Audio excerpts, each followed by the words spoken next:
Buffalo Bills fans, get ready, because the preseason just got a whole lot more interesting. Ahead of their Week 2 matchup with the Cleveland Browns, the Bills packed their bags, headed to Ohio, and squared off against the Browns in a joint practice that gave us our first real extended look at Buffalo's starters going head-to-head with legitimate NFL competition. And let me tell you, there was a lot to unpack. Let's start with the best possible news a football team can hear during training camp.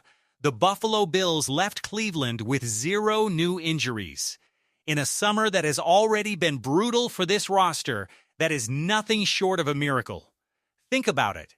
The Bills have already been dealing with a banged-up receiver room all camp long, with names like Ty Johnson, Khalil Shakir, Keon Coleman, Skylar Bell, and Dante Pettis all missing time. 4 different wide receivers sat out this particular joint practice with injuries. On top of that, guard Connor McGovern was on the sideline along with star defensive tackle Ed Oliver, shutdown corner Christian Gardner-Johnson, and safety Jalen Kilgore. That's 5 projected starters if you count Keon Coleman, who did not suit up against Cleveland. Now, nobody's panicking about C.J. Gardner-Johnson specifically. His injury has a history of flaring back up, so keeping him wrapped in bubble wrap until Week 1 is probably the smart move. But make no mistake, this was essentially a mid-season depth chart test disguised as a preseason practice. And somehow the Bills still walked away unscathed. That's the kind of injury luck that championship runs are built on. Now let's talk about the man himself, Josh Allen. Even without a full complement of weapons around him, Allen looked like exactly what he is, the best football player on either roster, and it isn't particularly close. Allen strung together what can only be described as a dominant stretch of practice, slicing through the Browns' defense and connecting with his playmakers early and often. After practice, Allen didn't hold back his enthusiasm. He talked about how good it felt to get out and see a different defensive look for once, about how many quality reps his team got in, and specifically about how well his tight ends performed. He said his group was flying around, playing with energy, and making plays on the football, and honestly, watching the tape, it's hard to argue with him. Speaking of those tight ends, buckle up, because this might be the most exciting storyline out of the entire practice. The Buffalo Bills tight end room absolutely torched Cleveland from start to finish, and there's a growing argument that this trio might be the best collection of tight ends anywhere in the entire National Football League. Not necessarily the single best tight end in football. That title still belongs to guys like Brock Bowers or Trey McBride. But as a complete unit, Buffalo might not have a peer. The headliner was Dalton Kincaid, who put together a performance that reminded everybody exactly why the Bills invested a first-round pick in him. Kincaid hauled in 2 touchdowns during the joint practice, including a jaw-dropping 55-yard score where he caught a short pass and simply outran the entire Cleveland defense to the end zone. Whether that was a coverage bust on Cleveland's part or pure individual talent from Kincaid, the result speaks for itself. Josh Allen made it clear just how valuable Kincaid is to this offense, explaining that his tight end creates matchup nightmares, is a brutal cover assignment for linebackers, and honestly gives even opposing quarterbacks trouble trying to track him in space. If Kincaid can stay healthy for a full 16-plus games this season, there's a real conversation to be had about him cracking the top 5 tight ends in football. When healthy and on the field last season, the numbers back it up. He led all tight ends in yards per route run, targets per route run, yards per target, and first downs per route run, while also ranking inside the top 10 in yards after catch per reception. That is not a product of scheme. That is a genuinely elite football player when his body cooperates. But Kincaid wasn't the only tight end turning heads in Cleveland. Second-year man Jackson Hawes, a 6th-round steal out of the draft, is quietly putting together a breakout summer of his own.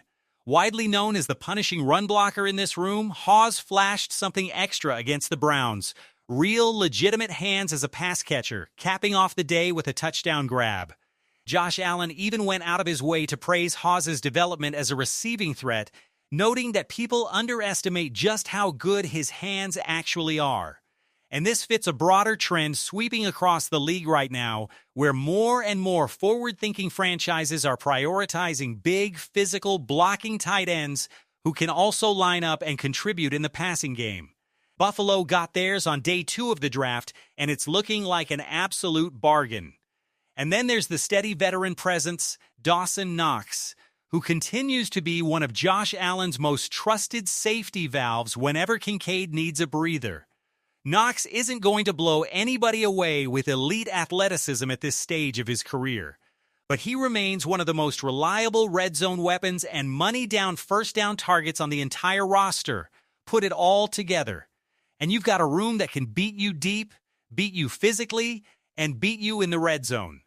It's no wonder Buffalo's coaching staff looks genuinely excited every time this group takes the practice field. Now let's shift to the part of this recap that Bills fans are far less excited about, because not everybody had a banner day in Cleveland. Second-year cornerback Maxwell Hairston is starting to become a real point of concern heading into his sophomore season, and it's worth talking through exactly why. Hairston's rookie year was essentially derailed before it ever got going. He missed the first 9 weeks of the season with injury, played roughly the next 8 weeks, and then got hurt again in Week 18, ultimately missing the entire playoff run. That absence was felt in a very real way.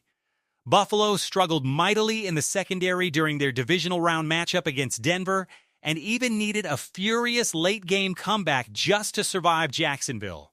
A healthy, developed Hairston might have changed the complexion of both of those games. So this offseason was supposed to be his moment, a chance to prove that groin injury was simply bad luck and nothing more. Instead, according to reporting from The Athletic's Joe Buscaglia, Hairston has looked genuinely inconsistent all summer, particularly when tasked with covering bigger, more physical receivers, and Thursday's joint practice against Cleveland only reinforced that concern. Hairston found himself matched up against Browns rookie receiver Denzel Boston, a legitimately imposing 6'4", 215-pound target, and to put it bluntly, Boston won that matchup for almost the entire practice. To Hairston's credit, he did come up with a nice pass breakup to close out Cleveland's 2-minute drill, snuffing out a desperation heave to the end zone. But outside of that one flash, Boston was getting open, getting targeted successfully, and creating consistent separation against Buffalo's second-year corner. And this wasn't an isolated bad rep. It's the continuation of a pattern that's followed Hairston throughout the entire summer, including struggles against Buffalo's own physical receiver Keon Coleman during camp.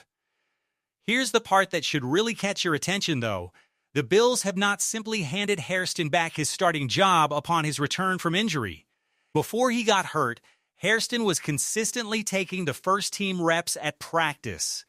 Now that he's back, the coaching staff has been mixing and matching those first-team reps, and rookie second-round pick Davidson Igbenasoon has been getting real run with the starting defense. Maybe that's simply a cautious, deliberate approach to easing Hairston back into full-time work. But given his ongoing struggles with physicality, it sure looks like the door is wide open for Igbenasoon to push for and possibly win that starting outside cornerback job. And honestly, if things don't stabilize, don't be shocked if Buffalo even circles back to add reinforcements at the position before the regular season begins. Think about the cornerback room as a whole. Christian Benford is unquestionably one of the premier corners in all of football on one side. Buffalo added veteran Dane Jackson for nickel depth this offseason, but on that other outside boundary spot, it genuinely looks like a real ongoing battle between Hairston and Igbenasoon. There's also plenty of buzz around undrafted rookie standout Kenya Walker, but let's pump the brakes there. Undrafted free agents making an instant regular season impact is the exception, not the rule. The expectation, fair or not, is that a former first-round investment like Hairston and a former second-round investment like Igbenasoon are the ones who should be stepping up and locking down that job. So here's the big question for you, Bills fans. Heading into the regular season, who do you want starting at that outside cornerback spot opposite Christian Benford? Is it Maxwell Hairston or is it Davidson Igbinosun? Drop your answer in the comments below. Let's move on to a few more standout performances from the joint practice because there were plenty of players worth mentioning on both sides of this rivalry. For Cleveland, rookie receiver Carson Schwesinger, Casey Kashian, put together a genuinely impressive day, hauling in several nice grabs over the middle of the field along with a touchdown. It's worth remembering that this is a name Bills fans should recognize because there was real chatter this spring connecting Buffalo to this receiver in the draft. Instead, Cleveland scooped him up in the first round, and immediately afterward, Buffalo made the decision to trade out of the first round entirely. Whether or not he was truly on Buffalo's board, watching him operate against the Bills' secondary, it's easy to see the appeal. On the other side of the ball, cornerback Jordan Hancock came away with a highlight reel interception off Cleveland quarterback Deshaun Watson, an acrobatic turnover that showed real ball skills and continues to build his case for more defensive snaps as the season approaches. Meanwhile, veteran left tackle Dion Dawkins quietly had one of his better days of camp, holding his own in individual one-on-one pass rush drills against Jared Verse, one of the more talented young edge rushers in the entire league. Dawkins has reportedly dropped a significant amount of weight this offseason, and seeing him still generate that kind of raw power and technique against elite competition is an encouraging sign for Buffalo's offensive line heading into the year. And don't sleep on undrafted running back Ian Wheeler, who delivered one of the most physical, bruising runs of the entire practice, lowering his shoulder and running through a defender on a simple checkdown pass. If injuries open up an opportunity anywhere in that backfield, Wheeler looks like a player who could make the most of his shot. Now, before we wrap things up, we need to address the elephant in the room, and that elephant's name is Tyler Bass. Look, we get it. Special teams isn't the flashiest storyline in football. But when your starting kicker, a player with zero training camp competition whatsoever, is missing kicks from 35 yards and 45 yards during a joint practice, that is not a minor issue. That is a red flag with sirens attached.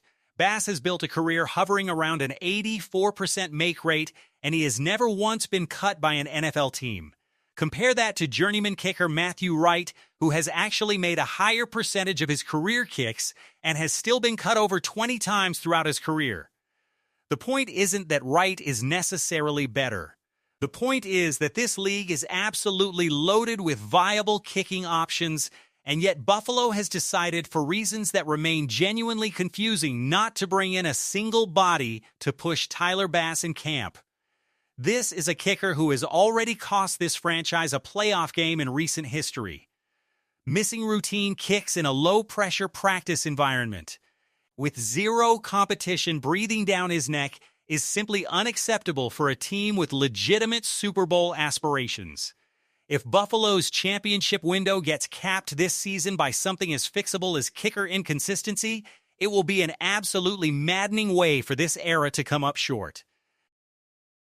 So, let's bring it all together. The Buffalo Bills walked out of Cleveland with a joint practice performance that offered a whole lot to be excited about. Josh Allen looked like Josh Allen. The tight end room looks like it might be the best in football. And most importantly, the team escaped without adding a single new name to the injury report. But this practice also exposed real, legitimate concerns. Maxwell Hairston continues to struggle against physical competition, and a rookie may already be nipping at his heels for a starting job. And Tyler Bass, without a shred of competition on the roster, is missing kicks he simply cannot afford to miss. So here's what we want to know from you. Are you more excited about this tight end room than worried about the cornerback situation? Do you think Buffalo needs to bring in kicking competition before Week 1? And who wins that cornerback battle, Hairston or Igbinosun? Drop your thoughts down in the comments section. We read every single one. If you enjoyed this breakdown, do us a favor and smash that like button. It genuinely helps this channel grow. Drop a comment with your take on today's practice, And if you haven't already, make sure you hit that subscribe button so you never miss a single update as we roll through the rest of training camp and the entire preseason. We will see you next time.